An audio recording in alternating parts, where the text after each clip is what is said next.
Du Sérac au Ressac. Du Sérac au Ressac. Quitter les montagnes à la rencontre de l'océan. Miroirs opposés de ces éléments de pureté. Réflexion de pics et sommets glacés aux horizons infinis mouvementés. Un choix osé que de tout quitter pour s'ouvrir à une nouvelle immensité.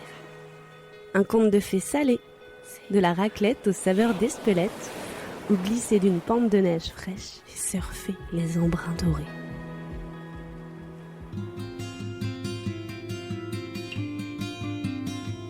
Souvenez-vous, dans l'épisode précédent, après avoir vandalisé quelques murs de jolies fresques et découvrir des planches de skate atypiques made in Leyland, je vous partageais le fait d'aller passer tout l'été au bord de l'océan, pour pouvoir m'acclimater, savoir si je m'engageais dans ce choix de changement de vie, prospecter pour ma vie pro et trouver où me loger pour l'hiver d'après. Mais avant toute chose, je voulais surtout fuir Chamonix l'été. Voilà que je m'organise pour pouvoir quitter la vallée l'été, tout en gardant mon appartement et donc trouver une coloc pour la saison de juin à début octobre dans les Landes. Ce fut assez rocambolesque en péripéties multiples et variées. En effet, fin mai, j'effectue un premier convoi de bazar à ramener direction Mésos à 15 minutes de Contis, dans une coloc gratos avec un pote. C'était un peu trop beau pour être vrai. Sur le chemin de retour, je décide de passer par l'Ardèche, retrouver mon ami Malou qui vit là-bas, pour des retrouvailles entre amis de longue date. Arrivé au village après des heures de route, je retrouve mes deux amies Maude et Céline. On se pose au milieu de la route à tchatcher, boire le maté. Et au bout d'une demi-heure, on se dit bon, on va aller retrouver notre Malou adoré quand même. Et quand je me rapproche de la voiture et que j'ai presque la main sur la poignée, celle-ci se ferme automatiquement, comme si un lutin malicieux avait déclenché le verrouillage centralisé. Toutes mes affaires sont là, enfermées dans ma voiture, même le téléphone. Les retrouvailles commencent bien. Salut Malou, comment ça va ? T'as YouTube ? Tape dans la recherche comment braquer un Peugeot Partner.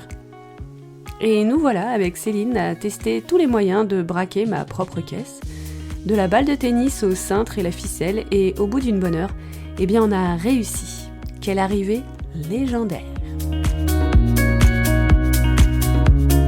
Le samedi, c'est jour de marché. Et c'est une journée où So a complètement la tête dans le seau et zéro connexion niveau réseau dans le cerveau. L'après-midi, on décide d'aller découvrir le joli bois de Paille-Olive, non loin d'Evance. Et en repartant, sur le parking, je démarre et roule droit dans un rocher à 5 km/h. La voiture fume et du liquide coule. Heureusement que mes amis m'ont dit de ne plus rouler, car moi j'allais continuer, confiante que c'était rien de grave. La dépanneuse arrive, embarque mon cher et tendre partenaire et le chauffeur de taxi avec qui on s'arrête manger une glace et nous ramène chez notre ami Malou. Après une bonne semaine de téléphone, entre assurance, expertise, constat, garage et compagnie, on me dit que mon cher partenaire est en VEI. Mais ça veut dire quoi cet anagramme de vie ? Véhicule économiquement irréparable. Wow ! Le choc ! J'ai vraiment tué ma voiture. Je me retrouve bloquée au fin fond de l'Ardèche, sans véhicule. J'apprends en parallèle que la coloc avec le pote n'est plus possible. Festival ! Donc dans moins de 10 jours, je dois quitter Chamonix, sans voiture et sans logement dans les Landes. La vie et ses tests de confiance vis-à-vis de nos choix. J'adore. Donc au programme, ascenseur émotionnel dans tous les sens. Je retrouve un covoiturage inespéré pour Bonneville où un ami vient me chercher, je trouve une nouvelle voiture dans la foulée et finalement une nouvelle coloc à Mésos et j'arrive à la date prévue au Wonderland pour y passer tout l'été. Ouf, c'était un peu sport cette arrivée. Du Sérac au Ressac. Du Sérac au Ressac.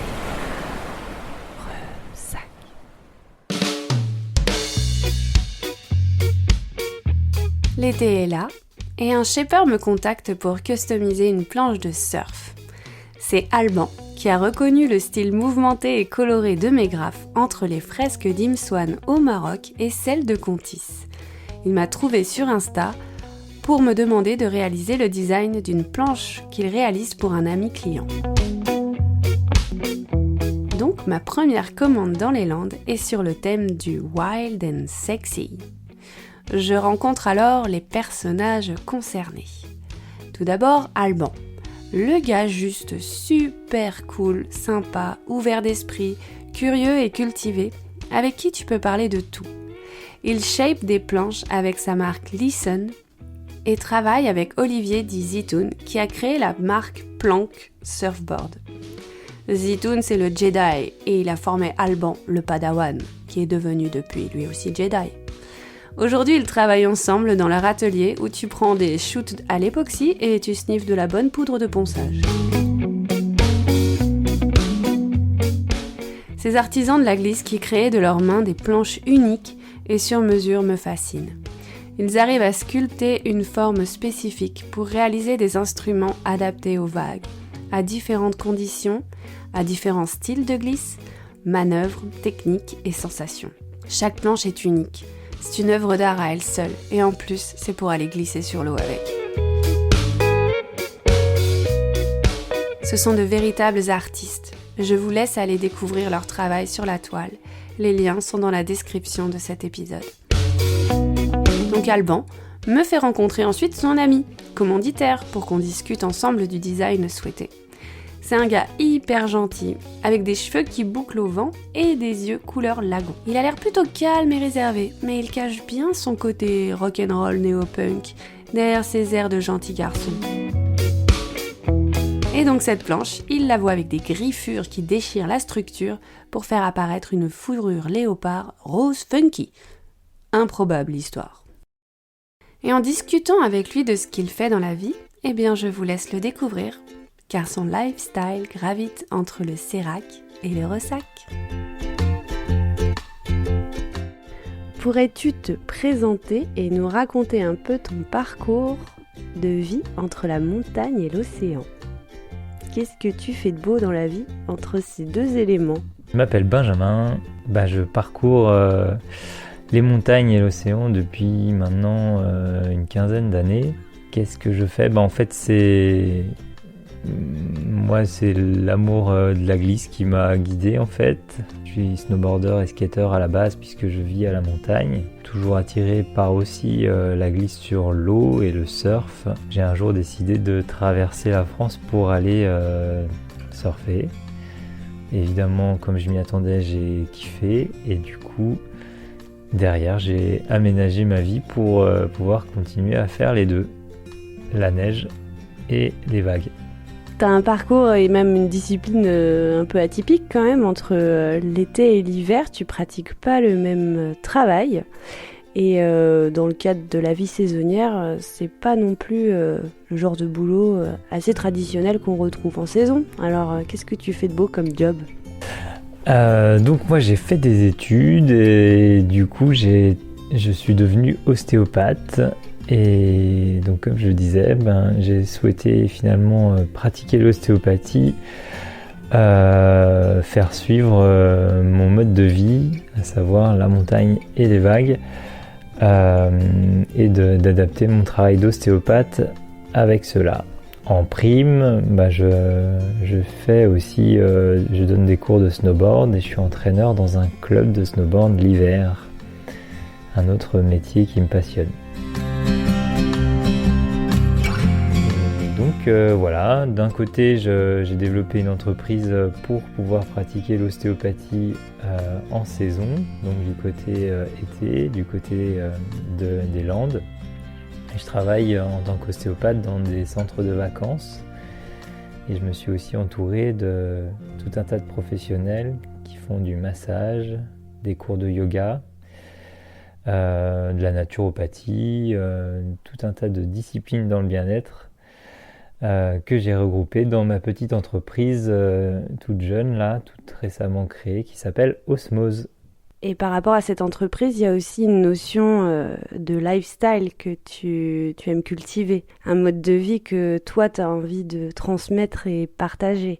Avec l'amour de la vie, de la glisse, c'est aussi le bien-être, mais aussi un mode de vie. Oui, c'est un mode de vie, c'est-à-dire que c'est le mode de vie saisonnier, tout simplement. C'est l'idée de déjà profiter d'un coin qui est magnifique, de la nature qui va avec, et forcément répondre aussi à une demande de travail. Donc c'est une opportunité de pouvoir travailler dans un lieu pas du tout désagréable. Et donc moi, mon mode de vie il s'est fait autour du surf, mais c'est pas le cas de tous mes collaborateurs qui profitent aussi d'autres aspects des Landes, que ce soit la plage à proprement dit parler, juste la plage La Bronzette, le dépaysement et pourquoi pas la culture landaise et la bonne bouffe. Et également les rencontres aussi, c'est-à-dire que mes collaborateurs, ceux qui viennent travailler avec moi, on vient aussi pour travailler ensemble, avoir des échanges. Donc on fait des rencontres professionnelles et évidemment on fait aussi des rencontres personnelles pendant ces séjours longs, pendant ces saisons. Qui sont quand même intensives en général. Et alors, quelles sont les similitudes que tu retrouves entre ces deux éléments opposés ? Est-ce que tu peux faire une réflexion miroir sur ces deux éléments et les avantages et les inconvénients de Alors, chacun ? en premier lieu, H2O. Ok.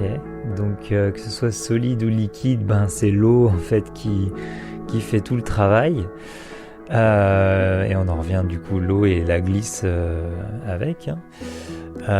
Évidemment, il est important de s'hydrater également. Mais aussi les similitudes, en effet, il y a des similitudes. Moi, je dis toujours, les Hauts-Savoyards, les Landes, on se retrouve souvent, et j'aime bien dire que nous, on aime la nature qui est forte. Donc voilà, c'est la nature à l'état brut, la nature parfois cruelle et dangereuse, mais toujours magnifique et toujours très agréable dans ses bons moments.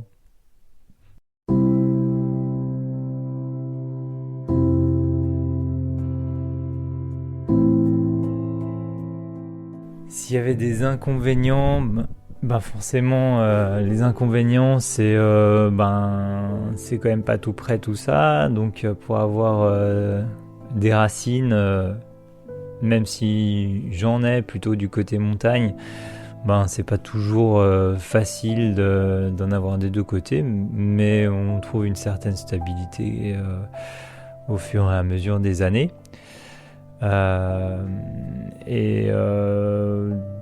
D'autres inconvénients, est-ce que c'est dire s'il y en a. Alors, c'est surtout l'organisation, voilà. C'est quand même un choix de vie, c'est quand même une organisation qui est particulière, financement aussi, parce qu'il faut quand même avoir 2 lieux de vie, 2 organisations, voilà, donc pour avoir une vie personnelle aussi équilibrée, il faut de préférence avoir des gens qui ont un peu le même mode de vie, parce que c'est pas toujours facile de vivre à distance des gens qu'on aime. Donc c'est l'inconvénient majeur, moi je trouve, de ce transfert, mais voilà, rien n'est impossible et il y a toujours moyen de s'adapter en fait à ça. Tout dépend de ce qu'on suit et de quelles sont nos priorités. Comment tu équilibres ta vie au cours de l'année entre ces deux éléments, et aussi il y a des moments où peut-être tu es à l'intersaison et qu'est-ce que tu fais de beau ? Comment tu équilibres ce rythme en plein mouvement, tout le temps, constant ? J'équilibre, je dirais, pas à pas. C'est-à-dire que chaque année j'apprends, chaque année j'ai des satisfactions et des déceptions. Faut savoir qu'il y en a qui font des saisons mais qui font qu'une seule saison et qui partent à l'étranger ou qui restent à un des endroits mais en travaillant beaucoup moins, voilà.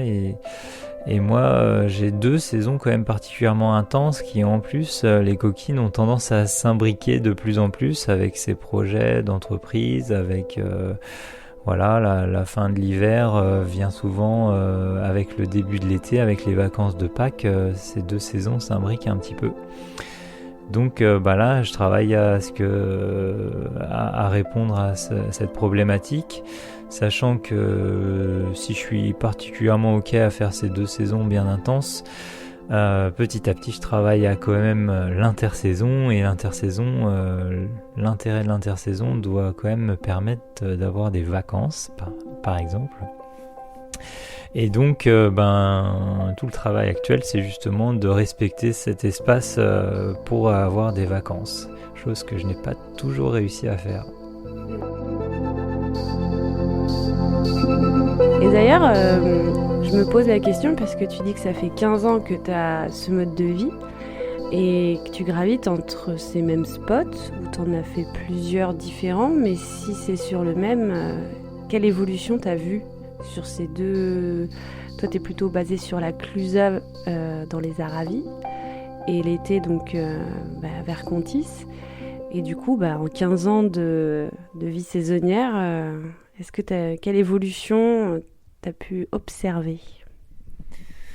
Alors la montagne, ça n'a jamais bougé.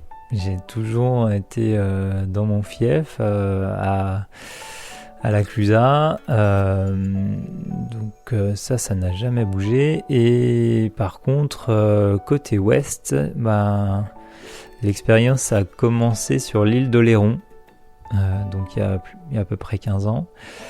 Ça a duré 3-4 ans, et ensuite je me suis intéressé aux Landes, forcément, avec son image plus, c'est vraiment lié au surf, hein.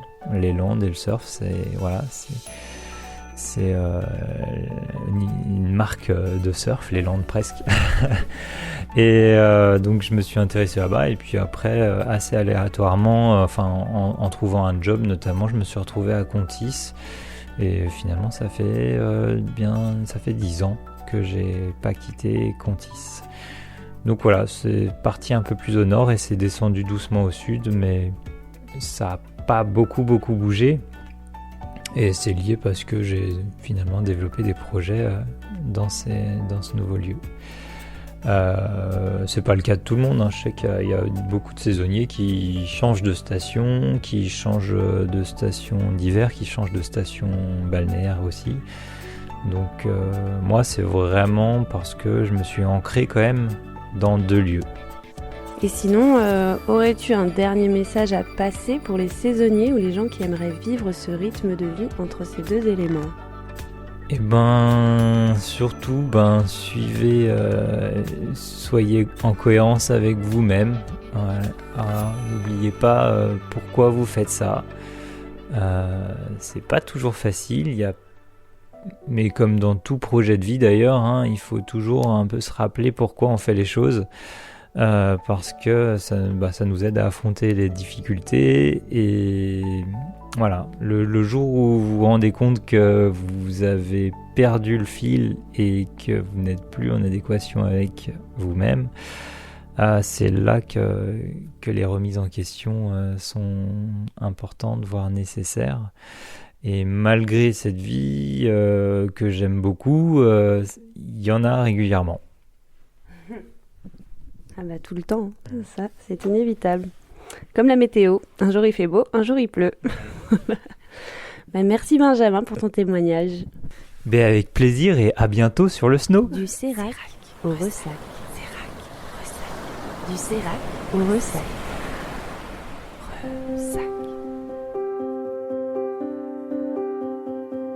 Et voilà encore un portrait atypique de chemin de vie. Aujourd'hui, Benjamin continue de graviter entre montagne et océan. Son entreprise Osmose prend de l'ampleur. Mais il a besoin de trouver un équilibre pour se reconnecter à son métier d'ostéopathe. plus que de gestionnaire d'entreprise qui le coupe de ses savoir-faire. Après une belle saison d'hiver dans les Aravis, vous le retrouverez sur Contis cet été. Vous pourrez même le croiser avec sa magnifique planche Wild and Sexy. En effet, c'était un beau challenge de customiser cette planche. C'est toujours délicat sur un tel support si fragile et on n'a pas trop le droit à l'erreur. J'étais vraiment ravie de co-créer avec ces deux compères passionnés de glisse. Je les remercie encore pour m'avoir fait confiance.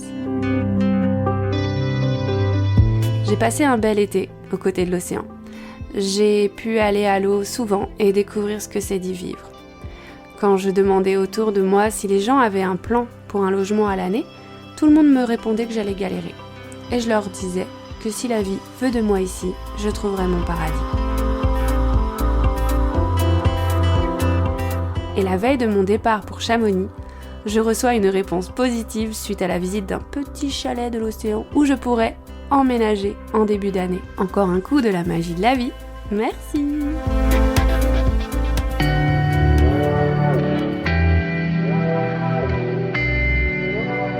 Pour la petite anecdote de mon cher Peugeot Partner, le véhicule économiquement irréparable dont j'ai dû me séparer au fin fond de l'Ardèche. Une après-midi de janvier ensoleillé, je passe voir mon amie, la petite Marie à Contis.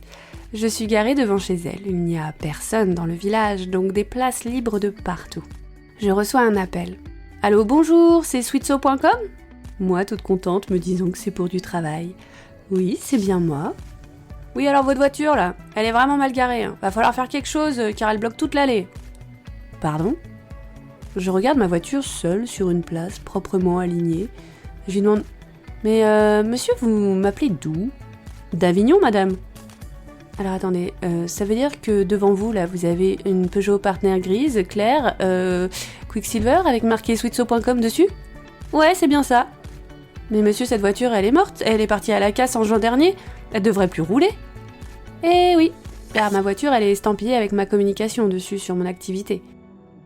Et en faisant mes recherches et déposant une main courante auprès de la gendarmerie d'Avignon, j'apprends qu'elle a été revendue 5 fois depuis le mois de juin dernier. En soi, moi, pas de souci, mais ils auraient au moins pu enlever mon site et mon numéro de téléphone. Non mais paye ta pub, quoi. Quelle histoire.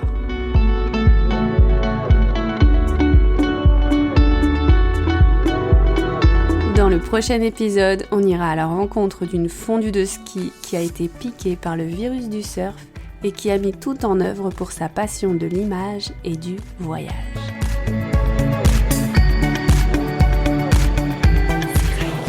Du Sérac au Ressac. Du Sérac au Ressac.